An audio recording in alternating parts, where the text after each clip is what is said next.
Boa noite a todos. É um prazer enorme estar aqui novamente para falarmos sobre ciência e espiritualidade. Agora, hoje, um tema bem especial, bem particular. A gente está com um convidado aqui maravilhoso, Bruno Félix, e ele vai trazer toda essa bagagem que ele tem no mundo corporativo para trazer muito conhecimento, muitos ensinamentos para a gente, com essa experiência maravilhosa que ele tem nesse ramo, né? Bruno, é um prazer enorme estar com você aqui. A gente está muito feliz de tê-lo conosco e queria que você falasse um pouco quem é o Bruno para a gente, para o pessoal que está nos assistindo aí, para eles conhecerem você. Muitos já devem lhe conhecer que estão assistindo.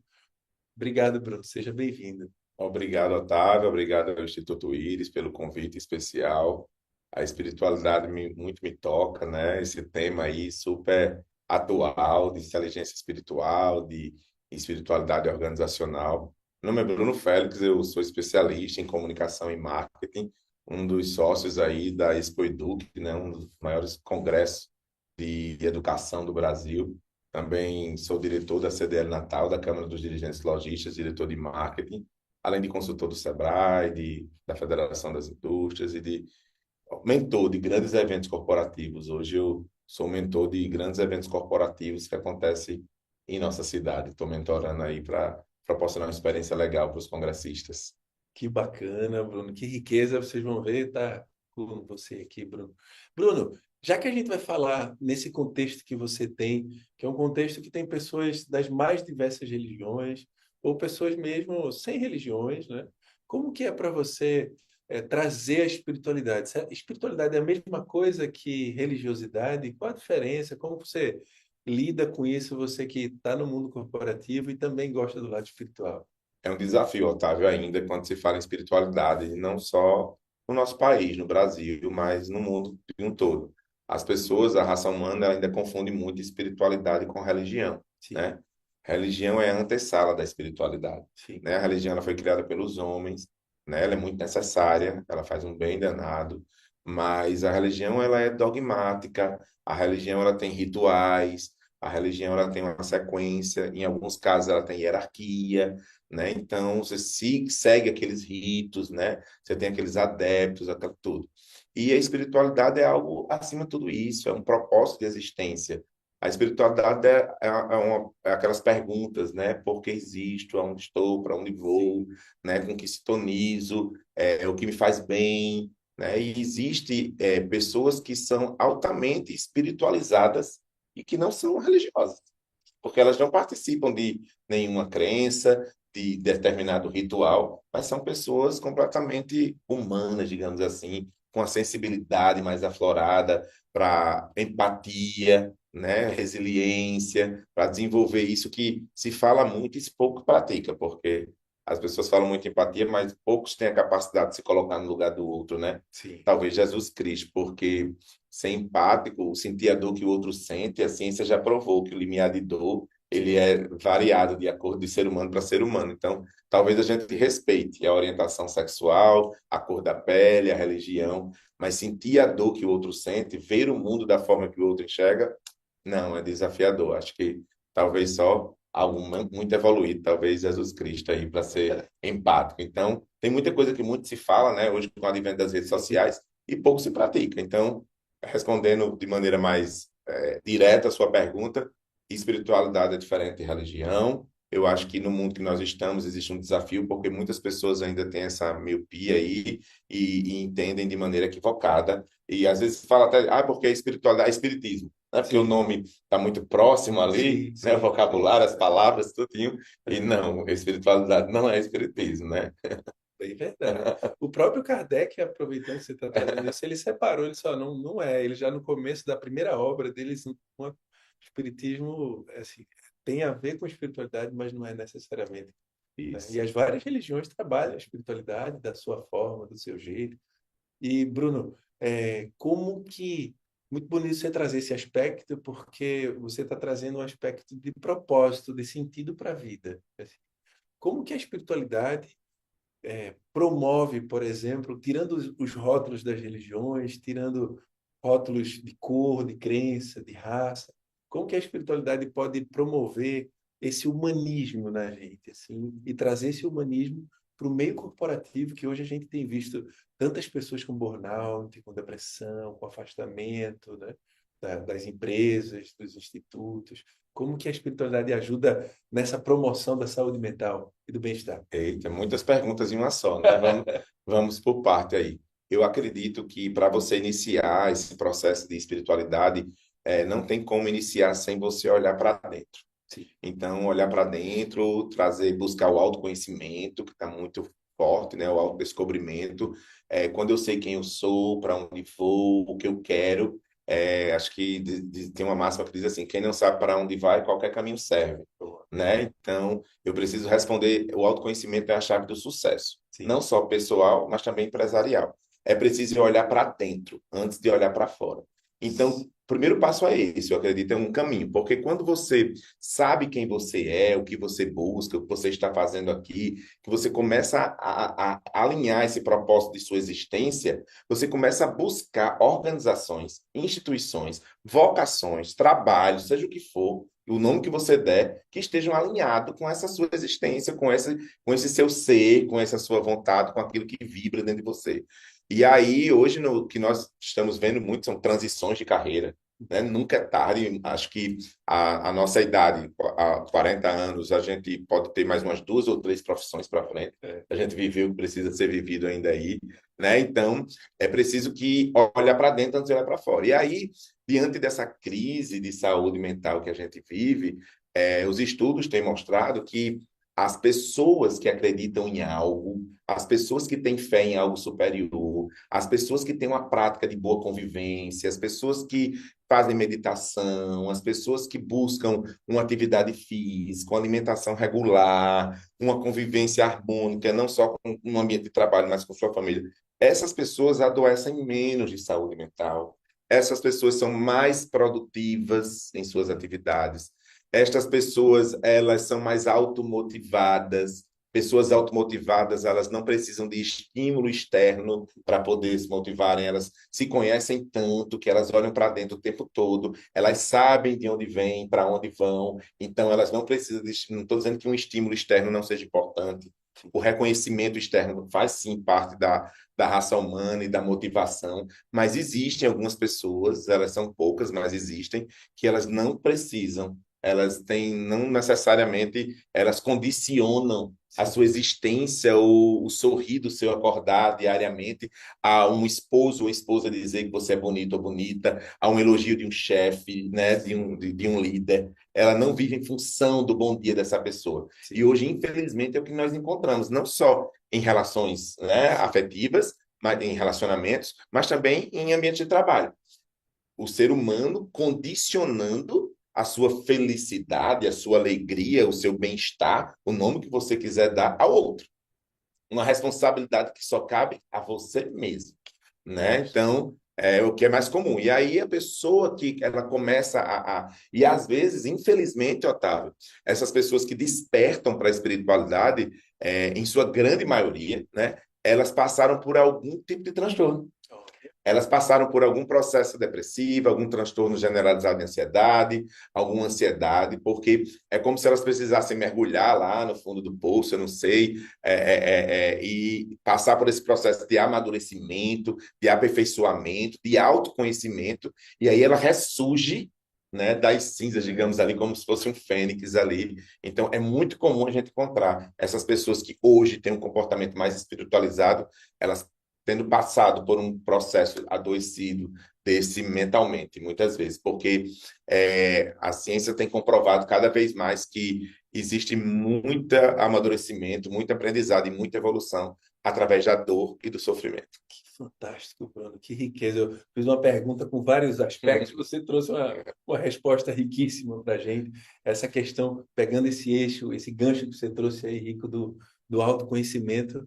É, inclusive, tem uma revisão sistemática, eu repetidamente uso essa referência, que foi publicada no Frontiers in Knowledge. Desculpa, Frontiers in Psychology. Ela pegou assim, várias definições do que é espiritualidade na literatura científica e chegou a cerca de 166 artigos e definiram a espiritualidade, com várias nuances. Pronto. E eles chegaram num eixo, numa estrutura de trabalho sobre a espiritualidade e que tinham vários aspectos que você comentou. Um deles é assim, essa questão na crença da divindade, a conexão com o sagrado, a conexão com a natureza, tem vários aspectos, e um deles, um dos eixos centrais, é essa conexão que a espiritualidade faz com o nosso eu, através do processo de autoconhecimento. E daí você trouxe um ponto fundamental. As pessoas vão para o trabalho, assim como para as famílias também, colocam seus problemas no outro. Aquilo que Jung falava, quando a gente não olha para o nosso próprio eu e passa a se conhecer, a gente e acolhe as nossas sombras, a gente acaba projetando a nossa sombra no outro. E daí, Bruno, você trazer isso para a gente do autoconhecimento, isso é muito bonito.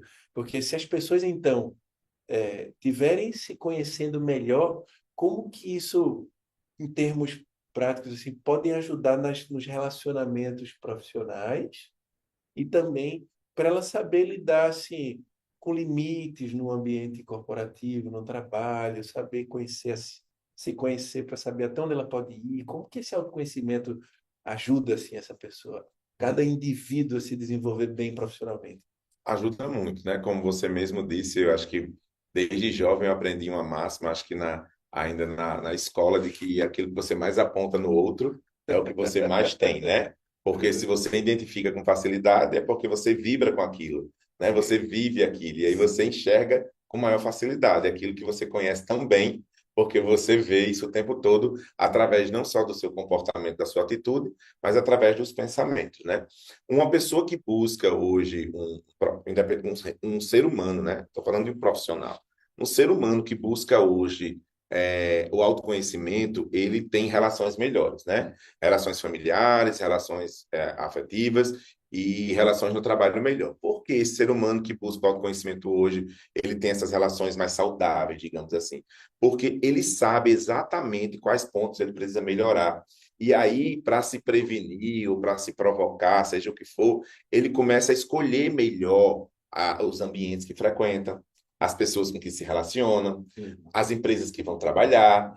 Por exemplo, é muito comum, vou dar um exemplo prático, eu gosto de exemplo prático, Otávio. sim, É muito comum, eu fui apedrejado um dia desses nas redes sociais, né? Porque eu defendo muito a geração Z, né? sim, E eu digo muito que a geração Z, ela foi criada pela geração Y, sim, né? Que criou o que está aí. Então, o que está aí, que estão reclamando, foi criado por vocês mesmos, que estão sim, reclamando. sim, A começa daí. E o outro, a geração Z, ela está conectada muito com propósito. Ela vem uma geração diferente, que ela não trabalha pelo trabalho. Ela não vive para trabalhar, ela trabalha para viver. Ela entende o ofício como uma vocação, que como algo lindo. que tenha sentido e que Uhum. possa contribuir. A geração Z, ela tem um senso de coletividade maior, Sim, apesar dela ser mais heterogênea. Eu costumo dizer que nós precisamos avaliar muito. Eu gosto muito daquela série Emily em Paris, que fica muito na Netflix, que tem. Você vê mesmo a cultura europeia versus a cultura americana. sim, A raça, o brasileiro, ele é muito americanizado. Fast food, né? É tudo inglês aqui a gente, e trabalhar, trabalhar, consumismo. E na Europa, não, a gente já tem uma cultura, um senso de coletividade diferente, porque eles podem não ser simpáticos, mas eles têm um senso de coletividade diferente. Nós somos simpáticos, mas nós não temos senso de coletividade. Já começa daí. E verdade. aí, lá, eles curtem o parque, eles têm brunch, eles chegam mais tarde, eles vivem de verdade, eles contemplam a natureza, a Uhum. arte, tudo isso. E nós não temos essa cultura aqui. Trabalhar, trabalhar. Imagine você que está nos ouvindo agora, pai de família, mãe de família, ou você é adolescente, não sei que idade você tem. Muitas vezes você não tem tempo para sair do trabalho para deixar um remédio para o filho. Você não tem tempo de participar de uma atividade do filho na escola. Você não tem tempo de um dia especial pegar seu filho na casa da avó, para deixar em casa, seja o que for, porque você está trabalhando muito, com a justificativa, muitas vezes equivocada. Tudo explica, mas não justifica. É, Né? Que trabalha, trabalha para manter conforto. Conforto para quem? O que sim, é conforto? Conforto, um filho não tem a atenção de um pai. é, Um filho não tem a atenção de uma mãe. Isso é conforto, né? Eu vejo desconforto nisso. Mas voltando para a geração Z, para entender como o autoconhecimento é importante para você fazer essas escolhas e conviver melhor, hoje a geração Z, quando ela vai para uma entrevista de emprego, ela entrevista o empregador, né? Ela pergunta o que é que sua empresa tem que vai me atrair. E é muito óbvio, As pesquisas já comprovaram isso, que a geração Z está muito conectada com a inteligência espiritual que fala agora, né? E que vem com força total. É tipo assim, você que trabalha ou que seleciona alguém, você precisa estar interessado na vida da geração Z, nos sonhos dele, no propósito da existência dele. E ela só vai ficar na sua empresa 3 anos, 2 anos, 6 meses, quando o seu propósito da sua empresa dá match com o propósito da existência dela. Quando sua empresa diz assim para ela na entrevista de emprego: ei, eu vou te mostrar como a minha empresa pode fazer parte do teu sonho, da tua existência. Eu vou te mostrar como a minha empresa pode fazer parte desse seu plano de carreira, dessa tua jornada aí, nessa parte, nessa parte, nessa parte. Quando isso dá match, ela vai ficar. Agora, nós ainda entrevistamos como na década de 80, né? Entrevista não diz nada sobre ninguém. É um curto recorte de tempo, né? E não diz nada. Então, é preciso realmente que nós estejamos interessados no outro. E aí não é o que nós vemos hoje. Nós vemos hoje os processos de seleção de muitas organizações no modus operandi de antigamente, numa seleção de currículo, né? Que a pessoa diz o que quer. Uma Sim. entrevista que a pessoa pode ensinar muita coisa ali. E eu acho que a gente tem que olhar no olho dessa geração, desse jovem que está sentado na sua frente, mostrar como a tua organização vai fazer parte. E aí, as pesquisas mostram, Otávio, que a geração Z ela está completamente conectada com as 17 ODS, né, das Nações Unidas, do mundo melhor. Os especialistas falam, o especialista em marketing, Philip Kotler, ele diz que as empresas que não tiverem 3 quadradinhos daquele, né, para o mundo melhor, elas estão fadadas ao fracasso, elas não têm vocação de eternidade. A geração Z ela é heterogênea, sim, porque ela tem um ambientalista, ela tem aquele cara que adora animal, mas ele tem também um capitalista, ele tem aquele que quer ganhar dinheiro. Então, parem de homogeneizar a geração Z, né? Ela é muito heterogênea. E a classe política no nosso país, por exemplo, eu gosto de dar esse exemplo, né? A geração dela foi votar agora, né? Ela completou 18 anos e ela está votando. E aí você viu muitos políticos, né? Plantando árvore no meio da rua, beijando boca de cachorro, abraçando gato. Por quê? Eles queriam votos dessa geração Z. Eles queriam se conectar com elas. Então, e sua empresa, e sua organização, ela está sintonizada com esses princípios, esses valores do reuso, do recicle. O que é velho para você pode ser novo para outra pessoa. Então, essa questão de bazar, você chega em Nova York, né? Todas as marcas têm bazar, mega bazar, reaproveitamento, né? Então, além da humanização dos pets, né? A Sim. gente vive um processo de humanização dos pets e que o pet tem a ver com a espiritualidade, né? Esse amor que a gente dedica a esta causa tão nobre que é a causa animal, mas existe pessoas que pensam diferente, né? Quando eu falo humanização dos pets, é porque as pesquisas mostram que nós tiramos ele do quintal, levamos para a sala e agora estamos levando para o quarto, né? Sim. Qual é o limite disso? Essa humanização dos pets, ele atesta um estado de saúde mental um pouco desequilibrado que vive. Será mesmo que nós devemos condicionar um amor humano a um animal, né? A um ser que, por vezes, ainda tem ali o seu estudo, a ciência mostra, estou falando muito de ciência porque o Otávio é cientista, viu, pessoal? É muito na área de ciência. A ciência mostra que é um cérebro ali mamífero, né? Nós já evoluímos ali para um cérebro ali primitivo, né? Viemos de um cérebro ali reptiliano, então é preciso estudar um pouco disso aí para a gente entender a nossa relação com o mundo. Porque, infelizmente, essa crise de saúde mental que nós vivemos hoje também, Otávio, é oriundo da primeira vez que o planeta Terra tem tantas gerações que pensam diferente, convivendo num ambiente de trabalho e num ambiente familiar. Que fantástico, Bruno. Eu nunca tinha pensado dessa forma, né? Com a longevidade agora maior das gerações, várias gerações entrando em conflitos.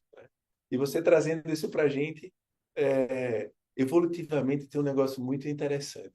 Porque como a gente saiu do mundo animal muito recentemente, biologicamente falando, então nosso cérebro ele ainda vive num estilo de luta e fuga, de estresse muito grande. Então a gente vive ainda cerebralmente muitas vezes como que tivesse sob ameaça. Então os desafios da vida, ao invés da gente encarar, como você trouxe bem, o sofrimento como crescimento, as experiências, as lutas, para a gente entrar no dinamismo de uso dessa mente para o equilíbrio do nosso eu, a gente usa a mente para querer sempre ganhar mais, mais, mais, mais aqueles modelos de empresa anteriormente que eram O lucro delinear pelo lucro, o né? lucro pelo lucro sem considerar o ser humano, assim. E as gerações estão vindo para mudar esse sistema. Então, o nosso pensamento ali, até no ambiente corporativo, no familiar, a gente, com o raciocínio de estar sempre o empregado contra o chefe contra o empregado, aquela luta de classe, aquela coisa. E a espiritualidade trazendo, por exemplo, o processo da meditação, induzindo toda uma estrutura de raciocínio diferente, né? Por exemplo, enquanto a competição é algo muito comum, até no mundo animal, mas a cooperação surge também no mundo animal como uma força. E como que a espiritualidade pode ajudar a gente no mundo corporativo, nas empresas, a compreender que, mesmo se eu tenho uma empresa concorrente, se eu der as mãos para outra empresa, como que podem surgir, não só no interior de uma empresa, onde você, como patrão, proporcionar um crescimento para os indivíduos, do ponto de vista local, para que sua empresa seja uma promotora de propósitos, de crescimento, de desenvolvimento humano, de não só sugar do seu empregado, e o empregado também não olhar o patrão como um inimigo seu que está só lhe sugando, do ponto de vista local isso, e do ponto de vista coletivo, dividindo aí a pergunta em duas etapas, como que a espiritualidade ensina que cooperar até com empresas que parecem ser competidoras pode nos ajudar, por exemplo. Como é que isso? Como é que você, com toda essa sua bagagem incrível que você tem, como é que você ajuda a gente a trazer isso para o mundo corporativo? Vamos lá. Enquanto você estava fazendo as perguntas, eu estava lembrando aqui de cases reais que eu já Conta visitei, para a né? gente. E aí, vamos lá. O primeiro ponto, assim, como a gente utiliza a espiritualidade na prática dentro da organização? A pergunta que muitos me fazem, assim. Sim. E tem muita gente que pensa que tornar uma empresa mais espiritualizada é colocar uma sala de ato ecumênico para você fazer oração. Não, não, não. A oração é importante, a prece é importante, mas ela faz parte de rituais, né, de várias religiões, e que sua empresa pode sim, e faz parte do composto da espiritualidade. Sua empresa pode ter uma sala ali multiuso, que ela é utilizada para determinadas reuniões religiosas, né, de acordo com a religião de cada colaborador. Mas a sua empresa tem alguma causa social? A sua empresa, que eu acabei de falar, de 17 ODS para um mundo melhor da ONU, a sua empresa existe para quê? Ela cuida de quem? Ela está contribuindo com o quê para o mundo? Né? Então, primeiro aí. E se sua empresa tem essa causa, a sua equipe ela está envolvida com isso? Os seus colaboradores são voluntários de alguma causa social, de alguma causa ambiental? Sua empresa faz parte de algum projeto maior, de algo grandioso? Que é isso que principalmente a geração Z está querendo fazer parte. As pessoas querem contribuir. Espiritualidade faz parte também desse senso de coletividade, de sentir que está contribuindo por algo maior. Eu estava conversando com você antes das câmeras serem ligadas aqui, dizendo que a gente vai mudando, fazendo várias transições de carreira e que todos os meus CNPJs, que eu sou sócio hoje, as empresas que eu sou sócio, todas elas estão ligadas à educação. Todas elas trabalham com a educação. Por quê? Eu encontrei o meu propósito de existência. Eu quero transformar o mundo através da educação. Então, quando eu recebo propostas, mesmo que boas financeiramente, propostas que estão fugindo dessa linha, por que eu tenho que ir? Se eu sou tão feliz fazendo o que eu faço, se eu já fui para várias áreas, já provei de várias experiências e vi que é educação porque eu tive a minha vida transformada pela educação.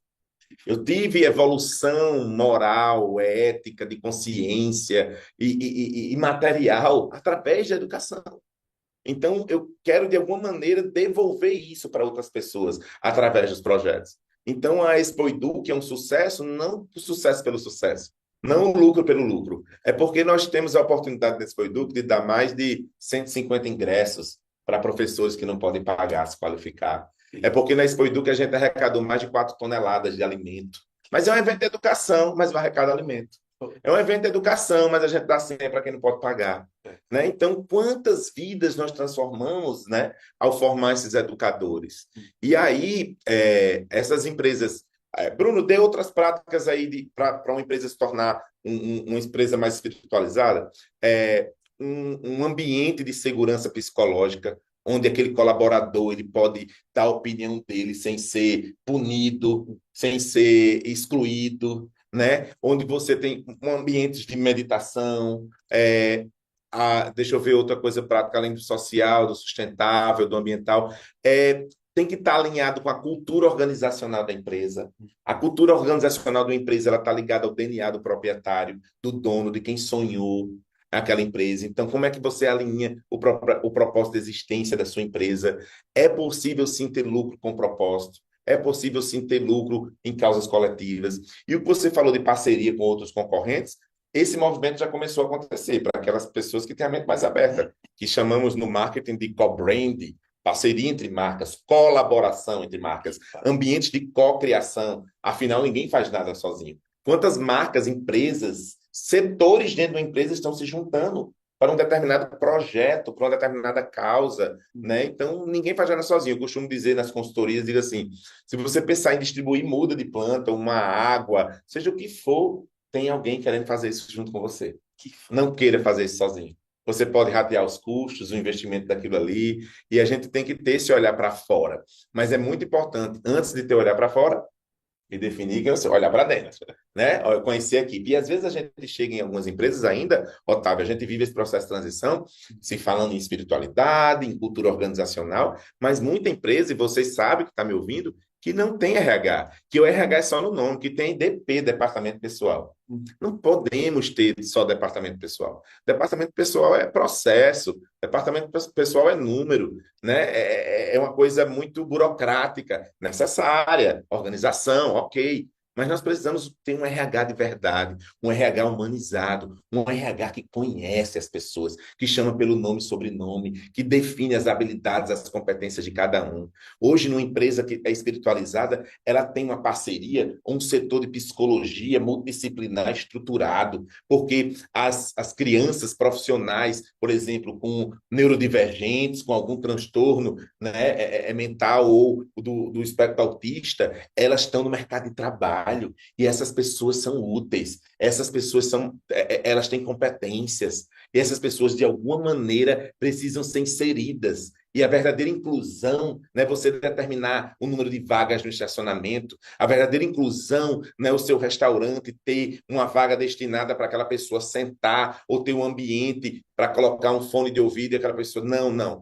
Isso não é inclusão. Isso é atender os requisitos básicos, mínimos necessários para que uma pessoa com algum tipo de deficiência, seja ela física ou mental, possa frequentar o seu lugar. A verdadeira inclusão, nós estamos ainda distante. É quando você consegue fazer com que uma pessoa que tem algum tipo de deficiência, ela se sinta integrada, ela se sinta participante. E aí, eu não sou da área, mas os pedagogos que estão nos ouvindo, os psicólogos que estão me ouvindo, sabem o que é essa verdadeira inclusão aí. E nós estamos distante disso. As práticas, elas são pontuais. Eu achei lindo, acho que faz muito tempo, viu? Não foi recente, acho que tem uns 8 anos. Eu visitei uma empresa em São José dos Campos, São Paulo, que alguém pode estar me dizendo, algum empresário mais capitalista, materialista, pode estar me dizendo, mas isso não paga a conta, paga.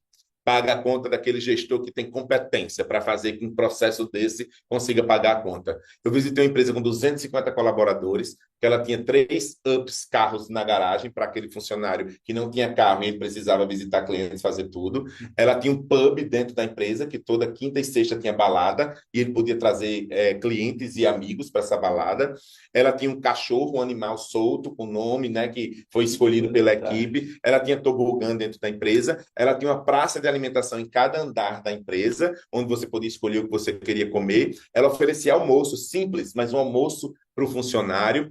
Ela tinha, na hora do almoço, 3 tipos de aula de dança, com sala de massagem para o funcionário, além de sala de jogos, tudo isso climatizado, em ambiente climatizado. Entendeu? E eu conversando com esse empresário, ele disse, Bruno, você acha que a conta não pagaria se eu não tivesse oferecendo tudo isso? A conta paga. Você acha que esse meu colaborador, ele olha para o relógio quando trabalha? Você acha que esse colaborador ele não bate meta? Você acha que, então, e quando eu fui visitar a sala desse proprietário dessa empresa, 250 colaboradores, com 4 andares, né, 3 andares de trabalho e uma cobertura, tem a cadeira que ele sentava era a mesma cadeira que o estagiário sentava. Que O bonito, birô dele era o mesmo birô que o estagiário que sentava, lindo. né? E aí, então, é esse tipo de humanização que nós estamos falando. É esse tipo E quando você olha hoje para as empresas que mais crescem, né? Empresas como Samsung, empresa como o Google, todas elas estão desenvolvendo políticas e que vão desde de estruturas físicas até um ambiente de psicologia seguro, psicológico seguro, dentro da sua empresa. Porque inteligência espiritual veio para ficar.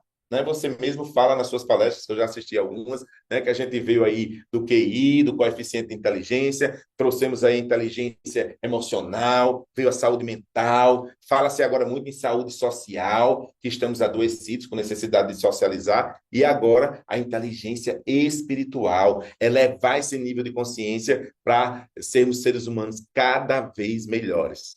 Que Falo demais, né? fantástico. Não é para falar mesmo. Que lindo, Bruno. Você está tocando em vários eixos ali que a Marina, que foi definido no artigo, salvo engano, foi da Marina na Frontiers Psychology, que é o eixo social, assim. Então, esse propósito, a alegria que os funcionários têm de serem bem recebidos, de serem acolhidos, em psicologia tem um ponto importantíssimo, que é o pertencimento. É você se sentir pertencente de algo. Tantas pessoas, às vezes nas próprias famílias, não se sentem acolhidas pelos próprios pais. Quando eles, por exemplo, querem ter uma profissão e o pai diz: Não, meu filho, mas você tem que fazer a profissão X. Né? Era muito comum antigamente. Tem que ser médico, tem que ser advogado, tem que ser engenheiro. E o filho quer ter uma outra profissão e ele acha que ele não vai se dar bem. E às vezes formam profissionais assim altamente Frustrado. frustrados, insatisfeitos. E quando ele está fazendo o que gosta, né, e ele está acolhido nas suas escolhas, ele vai trabalhar muito mais satisfeito. Isso na família, isso também no lado profissional, né, Bruno?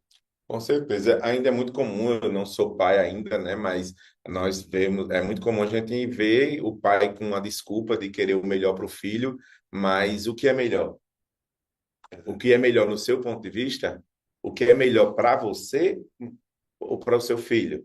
É, Porque o mundo que seu filho nasceu, as oportunidades que ele tem hoje são bem diferentes, né? sim. E o percentual ainda é muito pequeno, Otávio, mas já está crescendo diante de tantas crises de saúde mental que a gente vive hoje, né? Como você já apresentou também dados científicos em suas palestras, mais de 1 bilhão de pessoas no mundo aí sofrem de algum transtorno de ansiedade, depressão, essa coisa toda. E muitos pais, teve uma pesquisa agora, eu não sei a referência, mas não lembro agora a referência, mas perguntaram para os pais o que é que eles queriam que os filhos deles fossem no futuro, né? Sim. E se esperava de novo, ainda teve um grande percentual, quero que ele seja médico, quero que ele seja engenheiro, aquelas profissões ainda mais conhecidas, né, de sucesso, e hoje não é muito relativo isso, né? Nós sabemos. Sim. Mas um percentual está crescendo. Sabe qual é o percentual que está crescendo? É. O número de pais que estão respondendo, dizendo assim: eu quero que meus filhos sejam felizes. Ah, Ainda é pequeno, mas está que crescendo. lindo. Mas representou mais de 10% nessa pesquisa, esse número de pais aí. Que lindo. E a gente acredita que nós vivemos um período de transição, né? A Terra é cíclica, o universo é cíclico, Sim. somos seres vivos o tempo todo em transformação. Eu digo muito que na vida é mudança, ou você muda ou você dança. Só Sim. não muda de opinião quem não tem opinião. É. Hoje eu penso assim, amanhã eu posso pensar diferente. Hoje nós acreditamos nisso, a Terra era plana até um dia desse. Não era? A terra era plana, até um dia desse manga não podia comer, né, com sal e à noite para dormir. Então, por aí vai, tantas revoluções que a ciência, através... Você que me ensinou a ter esse pensamento mais Olha, crítico das palestras. Eu aprendo nas suas palestras, né? A ciência tem nos ajudado ao longo dos anos, né, a quebrarmos algum paradigma, né, mudarmos alguns paradigmas que a nossa sociedade tem. E eu acredito que a inteligência espiritual, assim como outras evoluções que nós tivemos na psicologia humana, sim. ela veio para ficar.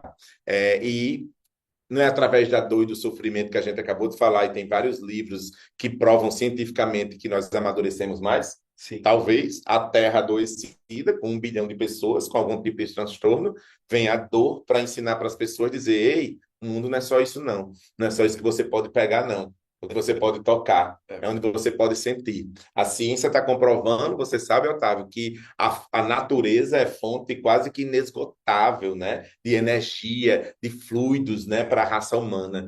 Então, a conexão com o mar, com a água, né? Com o rio, com o solo, com as plantas, né? Sendo sugerido até alguns tipos de plantas dentro das nossas casas, essa Sim. conexão que a gente tem, quando a gente zera, quando a gente reenergiza, pode ver que geralmente é com arte, cultura É, e natureza.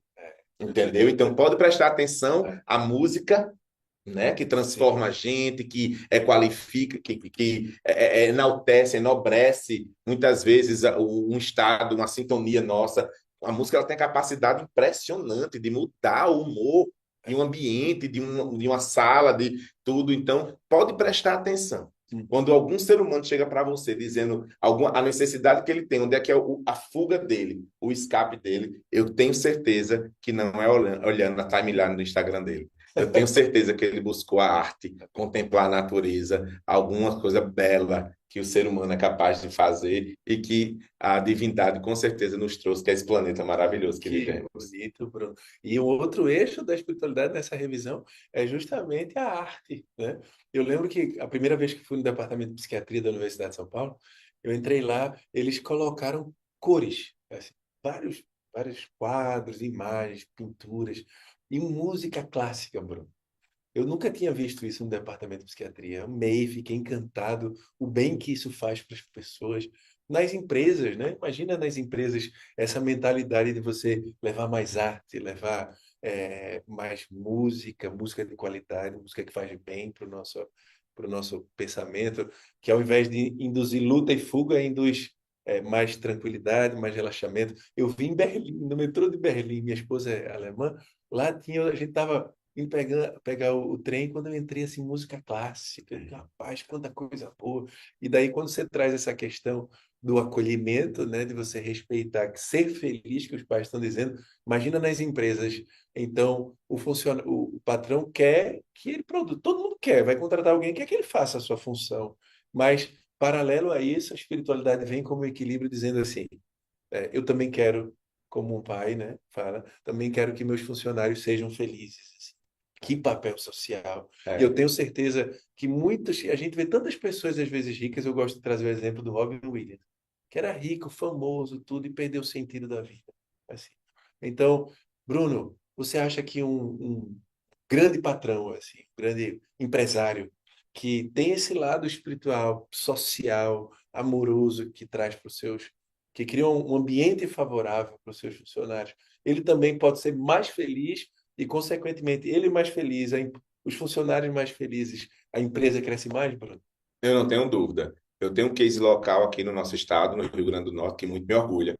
E eu tenho a satisfação de poder conviver um pouco com eles. Conheci recentemente, que chama-se Antônio, Toninho e Zauleide Queiroz, casal, donos proprietários da Esterbon.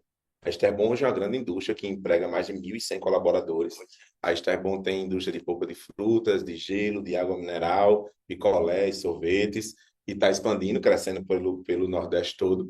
A Esterbon hoje é o maior produtor de casquinhos da América Latina, né? Faz casquinho para Bob's, para McDonald's, para girafas e para tantas outras redes. Uhum. Mas Toninho, ele tem uma cultura na empresa dele que você só vendo para você ver, entender o que eu estou falando, né?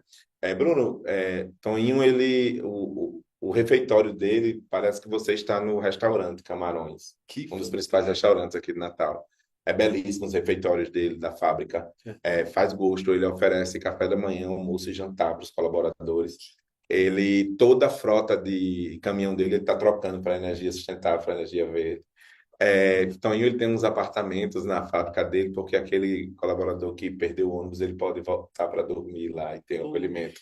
Puxa. Toninho tem um projeto que ele vai construir a cidade da indústria, ao lado da fábrica dele, onde vai ter creche, onde vai ter posto de saúde e vai poder financiar os apartamentos, porque ele diz que não é humano você passar 4 horas no ônibus para chegar no trabalho, 4 horas de vida todos os dias, né? Coisa mais. Então, a empresa dele só cresce, Que lindo. né? A contribuição dele com a sociedade também.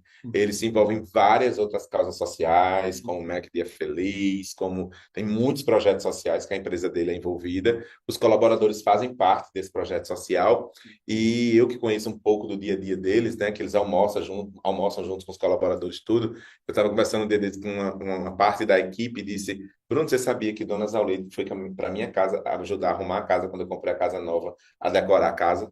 Que lindo. É sobre isso, entendeu? Quanto de tempo você está dedicando para o outro, Uhum. né? O verdadeiro líder, a ciência já provou, é o líder servidor. É aquele que constrói junto, que pega pela mão e que faz. Não é só o que manda, o que orienta, o que pune, É, né? Então, essa é a liderança servidora. que lindo. Essa liderança que cria o ecossistema, a cultura, o clima organizacional favorável para que tudo isso aconteça. Uma gestão focada nas pessoas, no desenvolvimento humano, né? Pessoas que tinham quase nada e hoje têm muita coisa, Sim. né? E que construíram isso através da empresa. Então, eu passaria a noite inteira aqui falando para aquele empresário mais cético que está nos ouvindo agora, ou que é aquela pessoa mais materializada, que acha que isso é papo de ambientalista, ou de gente que pensa da mente sustentável, ou do eco chato, não. Esse assunto, se você ainda tem a mente assim, é porque a sua empresa talvez ela esteja com os dias contados. Porque a nova geração, o novo mundo que está surgindo, ele não está contagiando, ele não está vibrando com o lucro pelo lucro, né? Tem que ter propósito. E esse propósito é olhar para o outro, é esse senso de coletividade. E isso é espiritualidade. Que coisa mais linda. E assim a gente vai construindo um mundo novo, né, Bruno? É verdade. Aos pouquinhos a gente vai construindo um mundo novo. Eu lembro, acho que não sei se foi Madre Teresa de Calcutá que perguntaram para ela se se o que ela fazia não era só colocar uma gotinha no oceano. E ela respondeu que não deixava de ser, mas se todos se juntassem nesse processo, imagina que sociedade melhor, né, Bruno? É.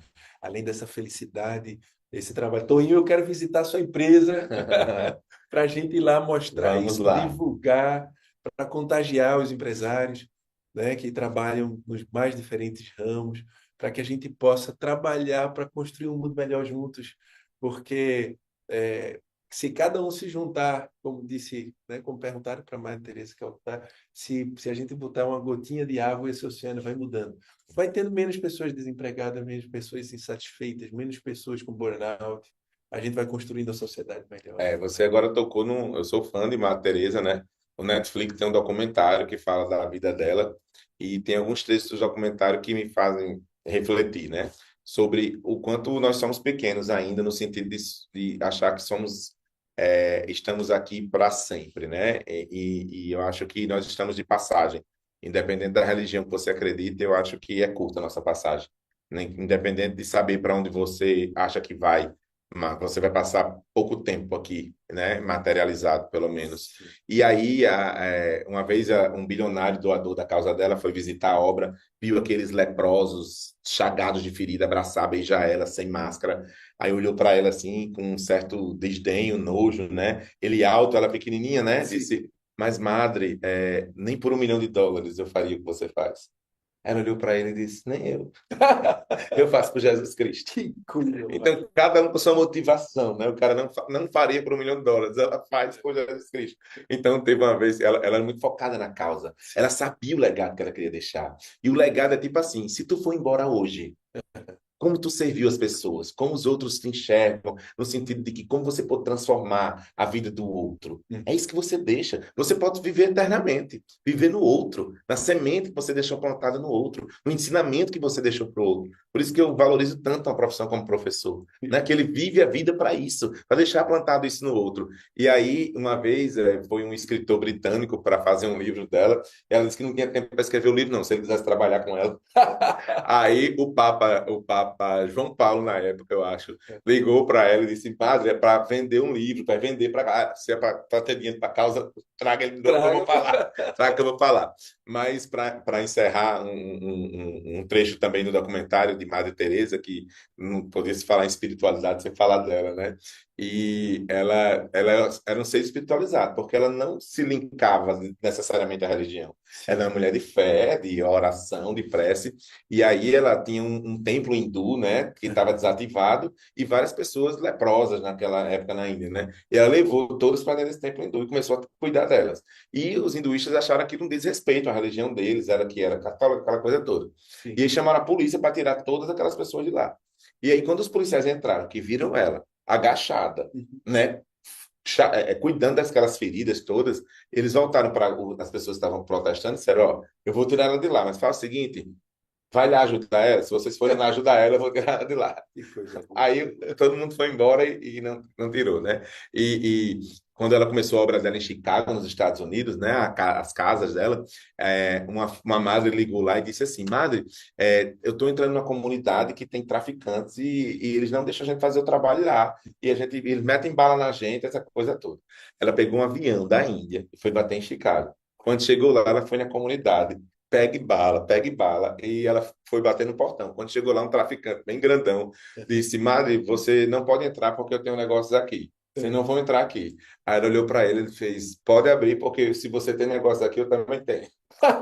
Que Aí coragem. ele disse: Você é louca. Ela disse: Não, eu tenho propósito. Que E coisa. ele abriu a porta, e quando ele abriu a porta para ela entrar naquela comunidade, naquele bloco de apartamentos e tal, ela convidou ele para jantar com ela. Aí a madre disse: Você é louca? Você está chamando o traficante, o chefe da quadrilha, para jantar com a gente? Ele fez. Ela disse: Para Jesus ninguém é traficante. Não Olha. existe traficante. E aí, esse grupo de traficantes, né, de desordeiros, começou a fazer a segurança das madres durante todo o trabalho. E durante vários anos ela conseguiu fazer lá, né?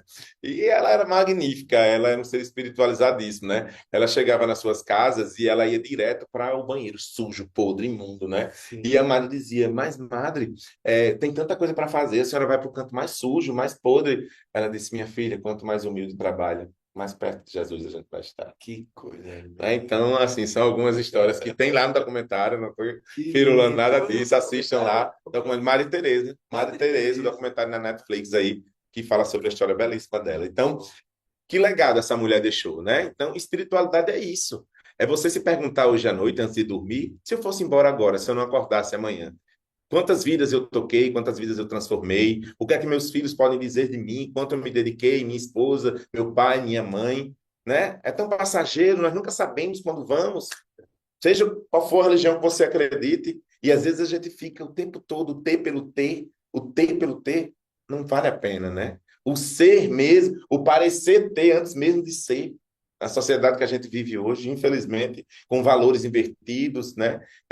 Bem equivocado referente a essa parte da espiritualidade, mas nós não vamos existir. Que linda. Bruno, quanto mais eu vou lhe conhecendo assim, nessa amizade, mais eu admiro a pessoa que você é.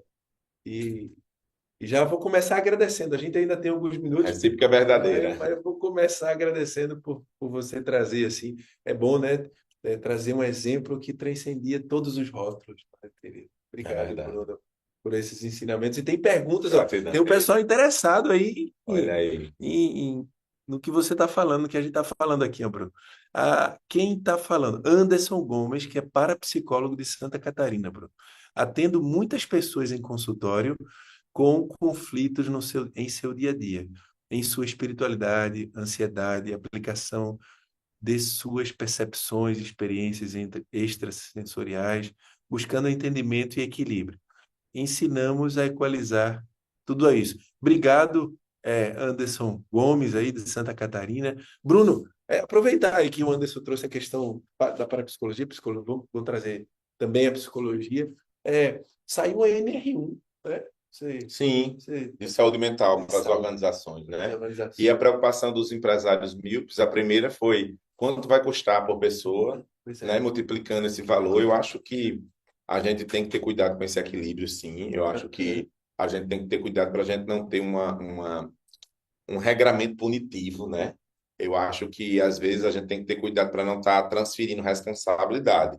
A classe empresarial, ela sofre muito, né, com a transferência de responsabilidade muitas vezes do poder público, né, dentro da Constituição que nós temos, baseada em nossa Constituição, para o empresário, né? Nós temos ainda também uma sociedade que vê o empresário como vilão, né, devido a toda uma história que comprova isso e vai levar muitos anos para que isso mude um pouco, né?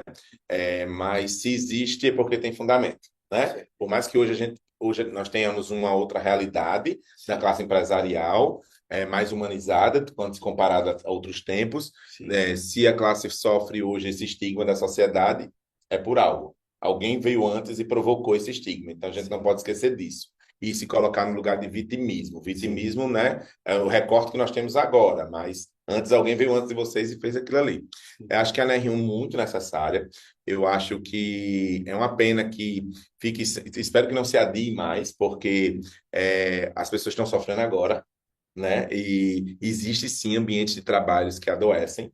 E o que eu conversando com uma psicóloga especializada na aplicação já, com todas as certificações que são necessárias para você estar preparado para fazer isso, eu achei bacana, que eu não sabia, né? Tudo que a gente não sabe. Ela me explicou que através do diagnóstico, da avaliação do trabalho que é realizado para ter as certificações, é possível o psicólogo diagnosticar e afirmar se aquela doença de verdade ela foi causada no ambiente de trabalho ou se foi algo que ele trouxe psicossomatizado da família, e seja lá o que for. Então, pelo contrário, então quando ela me passou isso e me detalhou como eram os exames, assim, a avaliação, eu achei ótimo.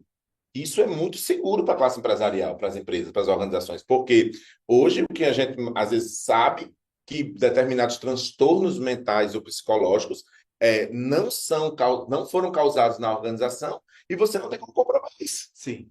Simplesmente tem que dar afastamento, tem que permitir fazer aquilo, né? A empresa ali é punida. E agora não. Acho que a NR1 ela traz segurança não só para o colaborador, mas ela traz uma segurança na área de saúde mental e organizacional para o empregador também. Então é tudo com a forma que é vendido e que é apresentado. Sim, Porque como o empresário tem tendência a ver logo o custo das coisas, então sim. quanto vai custar multiplicado por quanto, meu Deus, aquela coisa toda.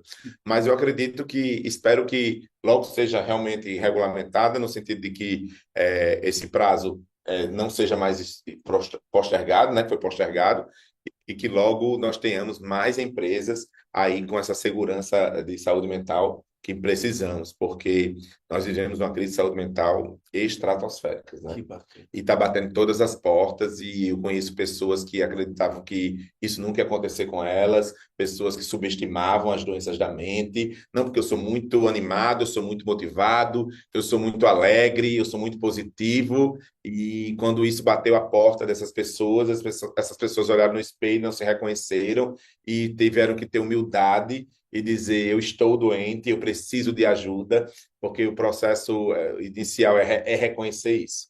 E nós estamos hoje numa live sobre espiritualidade organizacional, que vai vir com força total para as empresas.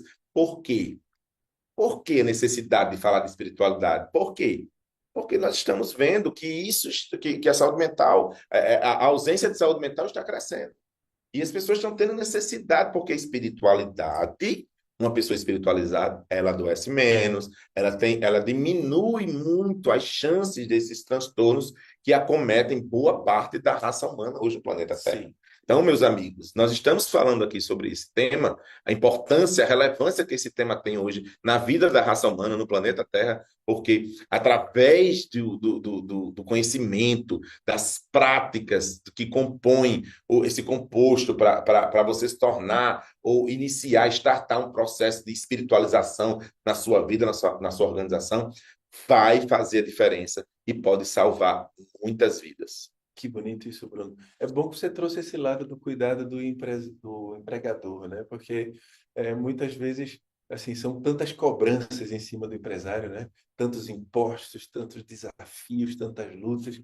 E para a gente, até para se tiver o empresário que vai nos assistindo, é importante a gente compreender que a espiritualidade vê também, acolhe o empresário também, né? A gente olha com muita compaixão também, porque o empresário ele tem um papel fundamental na nossa sociedade, de dar empregos, de fomentar o desenvolvimento social. Demais. Então, Bruno, que palavras a gente poderia dizer assim a gente estava até agora falando assim pro empregador, cuidar do empregado, criar um ambiente que vai ser bom para ele também. Mas como que o próprio empregador que trabalha tanto, que luta, que se dedica à empresa, como que a espiritualidade pode ajudar a saúde mental, e o bem-estar também de quem está administrando a empresa?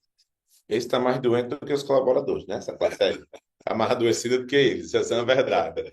Mas, brincadeiras à parte, o cuidador precisa de ser cuidado, né? Perfeito. Então, a gente tem vários casos, às vezes você conhece na sua família, daquele esposo ou esposa que cuida de alguém doente, ou daquele filho ou filha familiar que cuida de alguém, seja com Alzheimer ou alguém com um processo que precisa de cuidados paliativos, às vezes, né? Essa humanização no fim da vida que está crescendo tanto, graças a Deus, né? Que antes era visto de maneira equivocada, esse cuidado mais humanizado nos últimos dias das pessoas.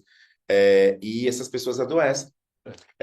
Adoecem paralelamente, ou às vezes depois que a pessoa vai embora, não está mais aqui, essa pessoa entra no processo depressivo, no processo de adoecimento e logo depois vai junto. Sim. Porque nós que estamos ao redor, precisamos entender que esse cuidador, ele também precisa ser cuidado.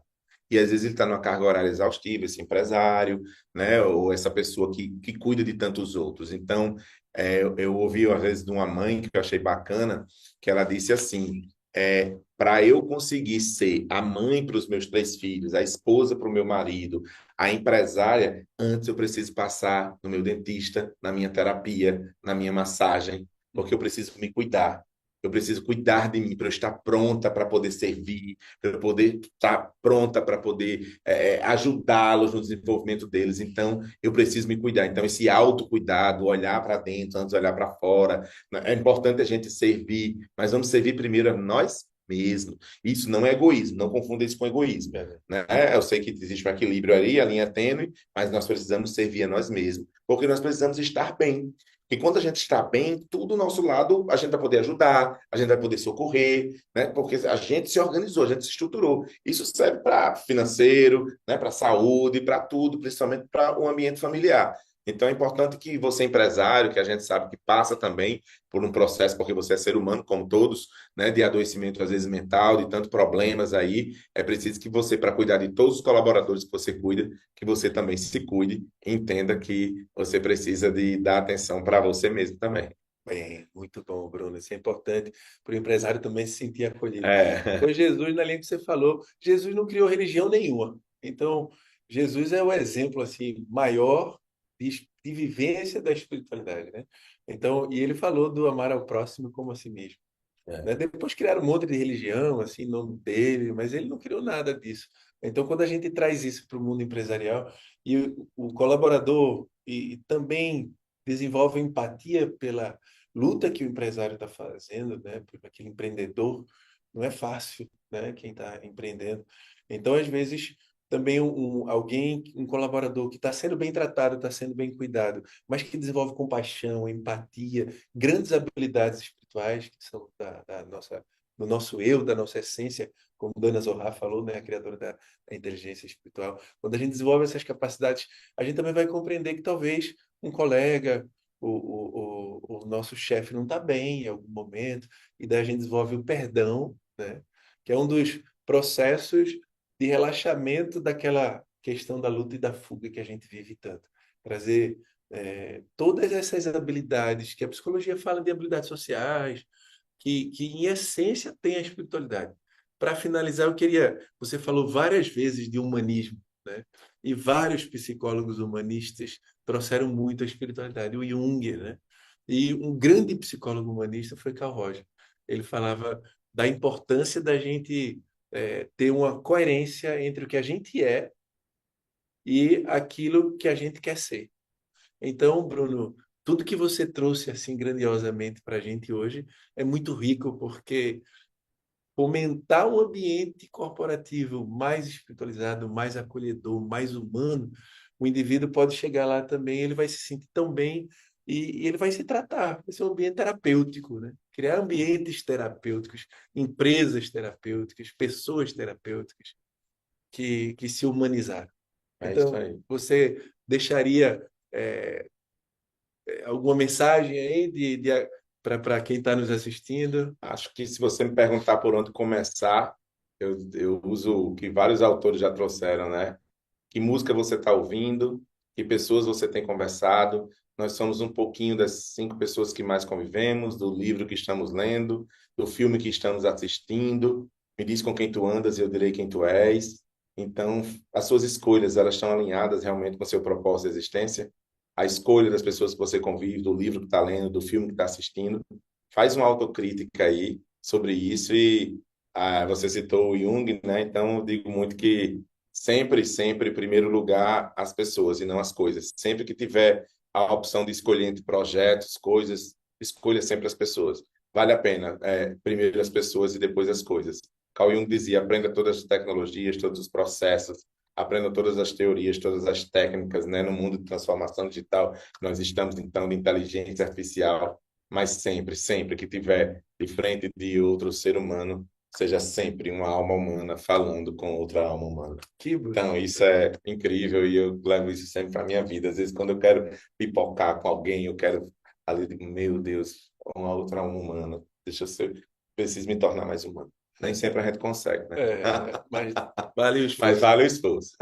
Bruno, muito obrigado. Obrigado, professor. Eu Obrigado que agradeço a imensamente. oportunidade. É a primeira vez que a gente está fazendo aqui no Instituto Live ao vivo. Foi Mas muito prazeroso estar aqui com você. Obrigado por todos os obrigado a ensinamentos. todos vocês que estavam aí. Espero que tenha contribuído aí de provocar uma reflexão em vocês. Obrigado a todos que fazem o Instituto Íris pelo convite aí. É o professor Otávio, esse brilhante aí, profissional, com vários títulos aí, né? E que é um grande estudioso aí da espiritualidade. Obrigado, Bruno, imensamente. Muita Gratidão, pessoal. gratidão enorme. Um abraço a todos. Até a Tchau.